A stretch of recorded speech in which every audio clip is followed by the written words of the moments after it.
अच्छा तो फिर हम चलते हैं। कहाँ जा रहे हैं आप लोग? खाने का टाइम है, खाना खा के जाइएगा। ठहरिए, मैं ऑर्डर करता हूँ। Hello, Irfan hotel?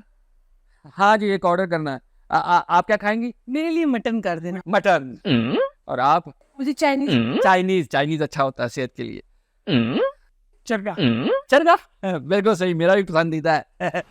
अच्छा, साथ पिज्जा तो चलेगा ना? एक पिज्जा कर दो।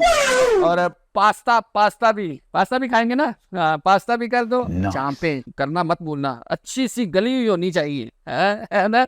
मजे की होती हैं।